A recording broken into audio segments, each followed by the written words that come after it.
Die Doktorandin Paula Pavlik ist in der Endphase ihrer Promotion.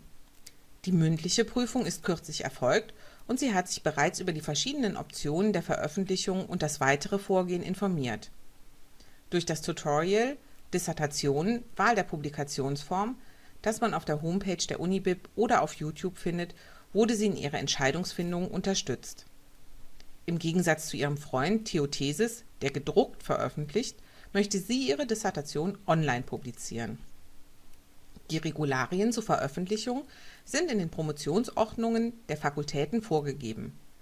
Detaillierte Informationen zu deren Umsetzung findet Paula auf den Webseiten der UB unter Forschung, wissenschaftliches Publizieren, Dissertationen. Eine Online-Dissertation wird nach dem Open Access Publikationsmodell veröffentlicht. Das bedeutet, dass der Volltext als PDF weltweit sichtbar ist. Hierbei gibt es sowohl die Variante der Erstveröffentlichung auf dem Publikationsserver der AWTH als auch eine Online-Version parallel zu einer Verlagsveröffentlichung. Natürlich nur, sofern der Verlag der parallelen Veröffentlichung auf dem Publikationsserver zustimmt. Die Online-Veröffentlichung ist der kostengünstigste und schnellste Weg, da in der Universitätsbibliothek nur ein gedrucktes Exemplar abgegeben werden muss. Die Universitätsbibliothek übernimmt die Veröffentlichung der Dissertation über den Dokumentenserver RWTH Publications. Wie schon erwähnt, wird die Arbeit weltweit sichtbar und recherchierbar. Die stabile DOI-Adressierung gewährleistet eine zuverlässige und permanente Zitationsweise. Paula Pavlik kann sich an eine Studie zu diesem Thema erinnern, die bestätigt, dass Open-Access-Publikationen besser wahrgenommen und entsprechend häufiger zitiert werden. Gut findet Paula, dass sie der Unibib lediglich das einfache Nutzungsrecht übertragen muss und das Werk jederzeit an anderer Stelle veröffentlichen kann. Als nächstes beschäftigt sich Paula mit den Vorgaben ihres Dekanats. Sie weiß, dass die unterschiedlichen Fakultäten spezielle Promotionsordnungen haben, die eventuell durch Merkblätter ergänzt werden. Vorgegeben ist unter anderem die Gestaltung der Dissertationstitelseite mit dem Vermerk: Diese Dissertation ist auf den Internetseiten der Universitätsbibliothek online verfügbar. Immer dann, wenn ein Verlag involviert ist, also sowohl bei Verlagspublikationen als auch bei sogenannten Vorabpublikationen, ist es wichtig, die Vertragsbedingungen frühzeitig schriftlich zu klären und um die Genehmigung der parallelen oder weiteren Veröffentlichung für die eigene Dissertation auf dem institutionellen Repositorium der RWTH Aachen zu bitten. Vorabpublikationen bestehen aus einem oder mehreren Zeitschriftenartikeln, der oder die im Vorfeld veröffentlicht wurden. Diese können an bestimmten Fakultäten als Dissertation eingereicht werden, wie Paula es von einem befreundeten Doktoranden der medizinischen Fakultät weiß, der diesen Weg gewählt hat. Bei beiden Verfahren, also den Verlagspublikationen und den Vorabpublikationen, sollte idealerweise dem Verlag nur das einfache Nutzungs- und Verwertungsrecht eingeräumt werden, sodass jederzeit weitere Publikationen möglich sind.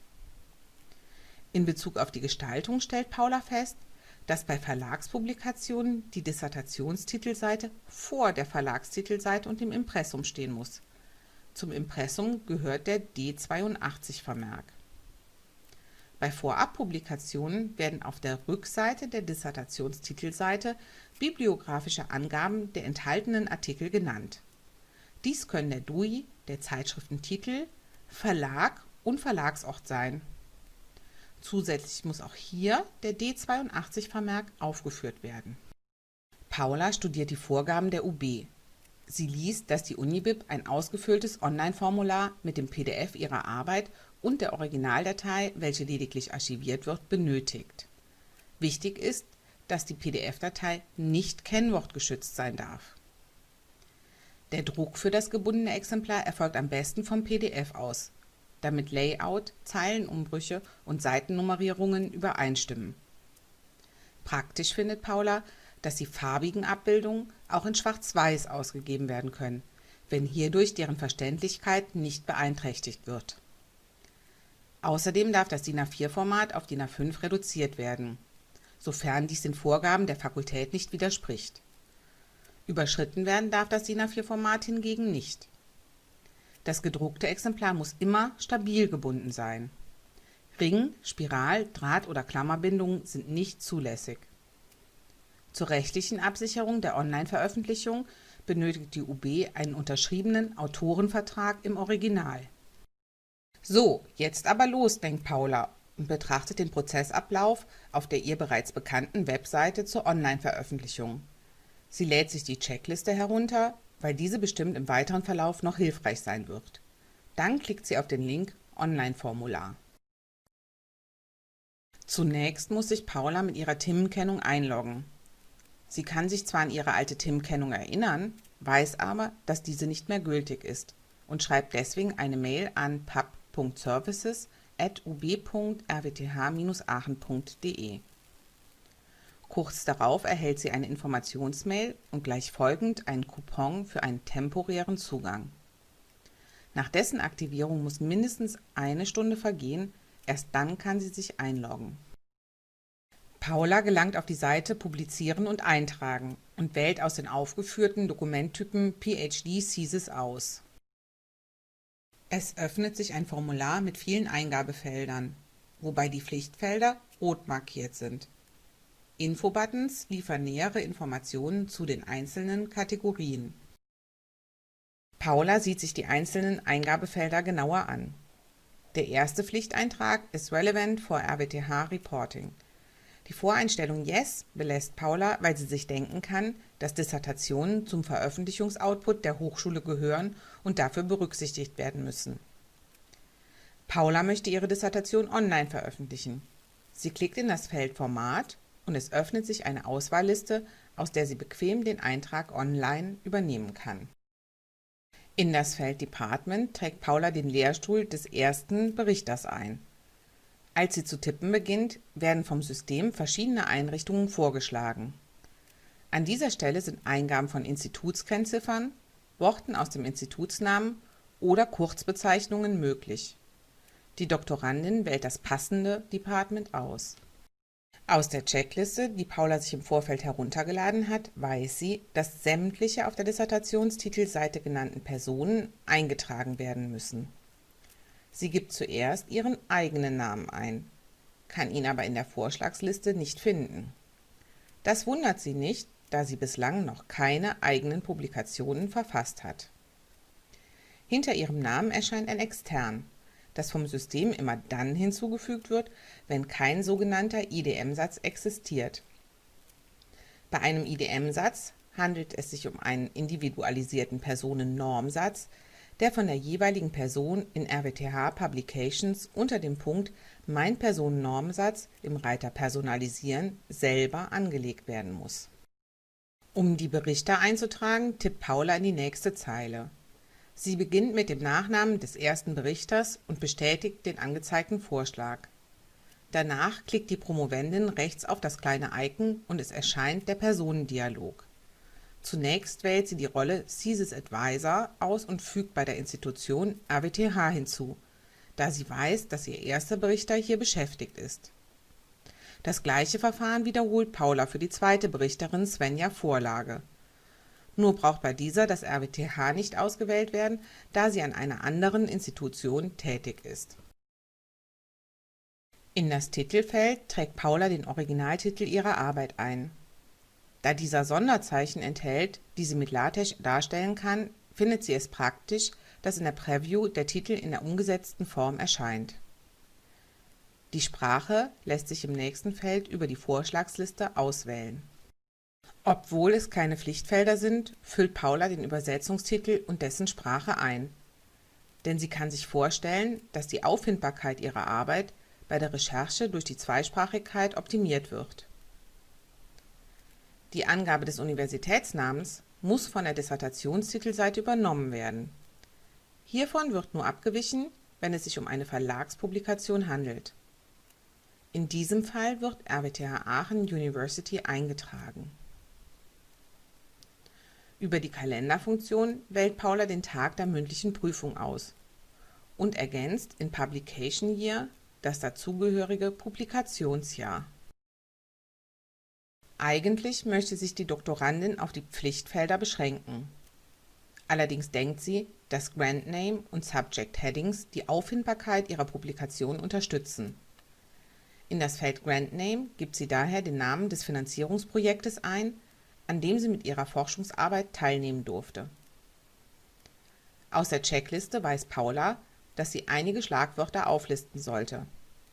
Sie entscheidet sich für 5 aussagekräftige Begriffe jeweils in deutscher und englischer Sprache. Die letzten Pflichtfelder müssen mit deutschen und englischen Abstracts ausgefüllt werden. Diese hat Paula ohnehin elektronisch vorliegen und kann sie in die entsprechenden Bereiche hineinkopieren. In der Checkliste gibt es den Hinweis, dass die Absätze nicht aus der Vorlage mit übernommen werden. Daher kann sie lediglich mit einem Leerzeichen im Fließtext trennen.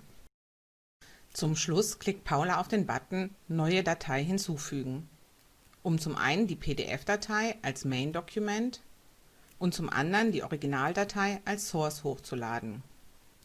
Sollte die Originaldatei zum Beispiel bei LaTeX aus mehreren Files bestehen, müssen diese im Vorfeld zu einem ZIP-Archiv zusammengefasst werden. Puh, geschafft, denkt die Doktorandin und klickt auf Postpone, um sich den Datensatz im Nachhinein noch einmal anzuschauen. Sie erhält eine automatisch erzeugte Systemmail mit einem Link zu ihrem Eintrag und weiteren Informationen wie beispielsweise zum Veröffentlichen von Forschungsdaten. Letzteres findet die Promovendin für zukünftige wissenschaftliche Projekte interessant, folgt aber zunächst dem Link zu ihrem Datensatz, um die Eingabe zu überprüfen. Hier entdeckt sie tatsächlich, dass sie ein wichtiges Schlagwort vergessen hat. Unten rechts ist ein Link Modify this Record angegeben. Diesen ruft sie auf, gelangt in ihre Eingabemaske und kann so das Schlagwort ergänzen. Auch wenn ihr ein Tippfehler auffällt, könnte er hier geändert werden. Bevor Paula den Eintrag mit Finish and Release beendet und damit der Unibib übermittelt, lädt sie sich noch schnell den Autorenvertrag herunter und druckt ihn aus. Mit dem Autorenvertrag wird der Bibliothek das Recht übertragen, die Arbeit im Internet zu verbreiten. So hat sich Paula diese Art der Veröffentlichung ihrer Dissertation vorgestellt und ist mit dem Inhalt des Vertrags einverstanden. Sie beginnt ihn auszufüllen. Da sie nicht mehr am Institut beschäftigt ist, gibt die Doktorandin ihre privaten Kontaktdaten an, um für eventuelle Rückfragen erreichbar zu sein. Weiterhin trägt sie den Titel, die Dokumentart, hier Dissertation, und den Umfang, also wie viele Seiten das Werk umfasst, ein. Auf der letzten Seite unterschreibt sie den Vertrag mit Angabe von Ort und Datum. Von der Webseite für Online-Veröffentlichungen weiß Paula, dass die UB ein festgebundenes Exemplar ihrer Dissertation und den Autorenvertrag für die Abgabe benötigt. Sie hat entweder die Möglichkeit, einen Abgabetermin über den Terminplaner zu buchen oder die Unterlagen per Post zu schicken. Paula reserviert einen Termin, weil sie sich darauf freut, das Dissertationsexemplar und den Autorenvertrag persönlich in der Universitätsbibliothek einzureichen und die Empfangsbescheinigung zu erhalten. Diese Bescheinigung und das Exemplar müssen anschließend im Promotionsbüro ihrer Fakultät abgegeben werden. Im weiteren Verlauf wird die Doktorurkunde vom Promotionsbüro mit dem Datum der Einreichung in der UB ausgestellt. Falls Sie Fragen haben oder etwas unklar ist, können Sie sich auch gerne an unseren Service im Bereich wissenschaftliches Publizieren wenden. Schreiben Sie eine E-Mail an pub.services@ub.rwth-aachen.de oder nutzen Sie das Termintool.